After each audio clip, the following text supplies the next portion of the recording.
In the preparation for our meeting on Friday, I thought quite a lot. And I was thinking of what kind of church would I like to belong to? What kind of church would God want us actually to be? And the words of Paul in Romans 1 came to my mind. Just these fantastic words that he says, "For I'm not ashamed of the gospel, for it is the power of God that brings salvation to everyone who believes." Powerful words. I'm not ashamed of the gospel. The Church of God can only preach one message, and that's the gospel message. You see, the gospel is that one thing that changed one man quite a few centuries ago, the man Martin Luther. You see, in the minds of many, the Reformation began not when Martin Luther nailed his 95 Theses to the castle door in Wittenberg, but when he rediscovered and believed the biblical gospel. And that changed him. And that changed the world. And that is still changing the world. The old gospel. Luther makes it clear in several places that this was the pivotal time and moment in his life when he rediscovered Romans 1. The just shall live by faith. But you cannot separate that text with the previous one that says, I'm not ashamed of this gospel, because this gospel is the power of God.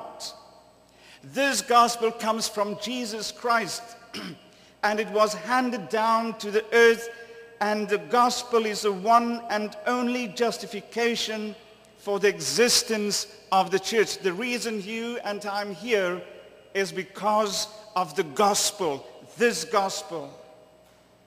Sadly, this gospel also became the gospel of wrath, exclusion, division, separation. You see, the way that the church understands the gospel determines the way the church defines itself. If you just go around and look at certain church billboards, that reveals quite a lot. The billboard of a church reveals quite a lot of that church. On the internet I found these billboards. The one says, don't let your worries kill you, let the church help. Other one says, well, turn or burn. That's how they understand the gospel. The other one says, think you might going to hell? Well, skip church on Christmas and we'll make sure. And the other one is so open-minded, he says, don't be so open-minded, your brains will fall out.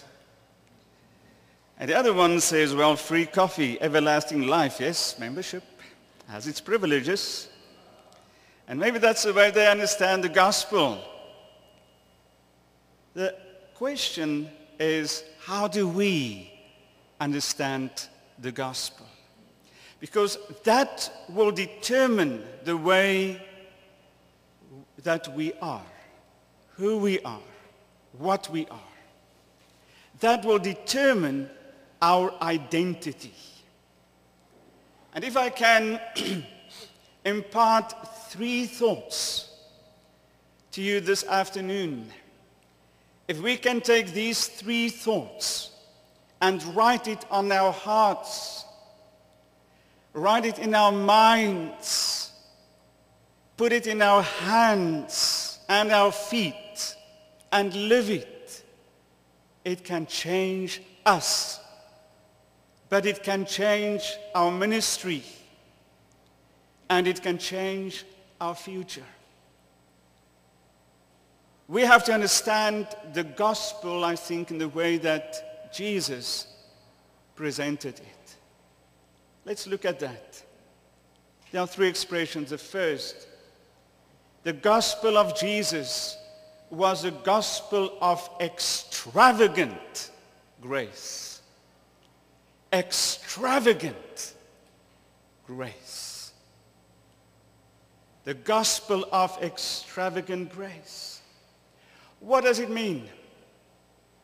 Well, the Amplified says, the grace of God, His unmerited favor and blessing has come forward or appeared for deliverance from sin and eternal salvation for all mankind. To put it very shortly, grace is love in action. Is love in your hands. It's love that is transferred from something in your heart or your mind, and it's been in your hands. It's part of what I do and how I live. Well, I think the most appropriate definition I could find of grace is this. Grace is everything for nothing to those who don't deserve anything. Can I say it again? Grace is everything for nothing. Just remember, grace is always free, but it's never cheap. Grace is free, but never ever cheap. It's everything for nothing to those who don't deserve anything. I don't deserve God's grace, and so do you. You see, grace is what every man needs, what none can earn, and what God alone can and does freely give. This is a definition of grace. I received it. I cannot earn it. I cannot work for it. I cannot do anything for grace. It's God's free love bestowed on me. Grace is God's hands that is busy working with me and with you and with the church. Grace is God's love in action. And once again we can ask the question, why does God love me? And the answer is, I don't know. Nothing from my side. The second about this grace is that it is extravagant. So if the gospel is understood as extravagant grace, and we know what is grace, it's free, but we know what is extravagant grace. It's not only grace, it's extravagant grace. It means that it exceeds the bounds of reason as actions, demands, opinions, passions. Oh, that's quite a lot. Let's make it practical.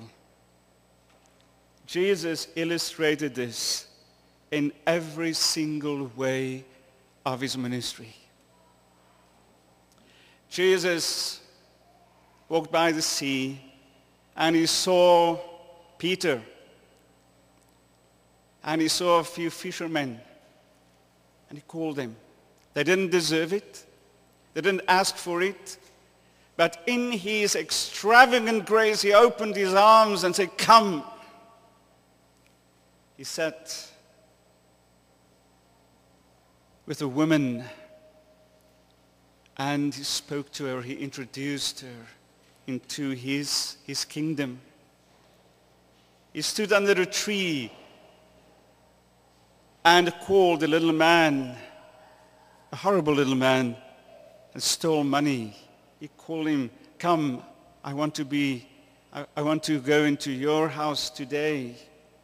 On the cross, he saved a man next to him. You see, it's not earned, it's not worked for. So brothers and sisters, if I bring it down to you and me, if I look at my own life, and I thought about this long, I must admit that I'm a product of God's extravagant grace. If it wasn't for his grace, I wouldn't have been here. If it wasn't for his grace that is still sustaining me, I would not have been here. And I can guess, maybe you too. It's God's grace that saved me. It's God's grace that has kept me. It's God's grace that is keeping me going day by day. God's love in action. If we have received this grace, if we have received this extravagant grace, the next thing is we have to be bearers of this grace. You cannot just receive it and keep it to yourself. That's selfish. But the church, because the church is not this building. The church is not the denomination. The church is you. Everyone. We have to be bearers of this grace. Oh yes, maybe we are imperfect. That's okay. It's extravagant grace of God that's flowing through imperfect people to make this world a better place. God blesses his people with extravagant grace so that they might extend his extravagant grace and glory to all people on earth.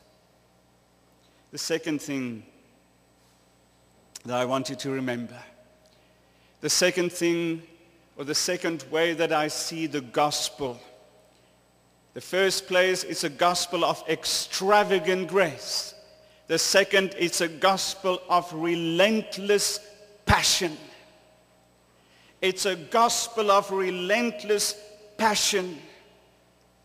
Relentless has been described as something that is sustaining, unremitting, steady, persistent, unremitting, like the relentless beat of the drums. It's just going on and on and on and on.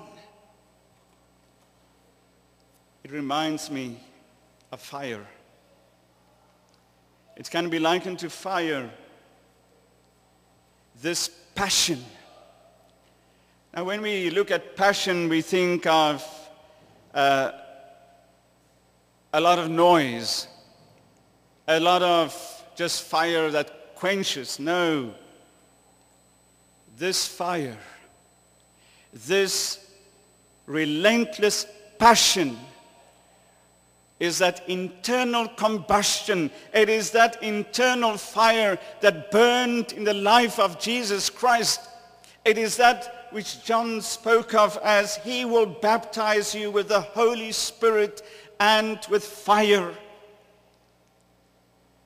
That was part of the first church in Acts 1 and 2. You see, brother and sister, if I look at the life of Jesus, that was precisely what happened in his life. He had a passion for people. He had a passion to bring God's love to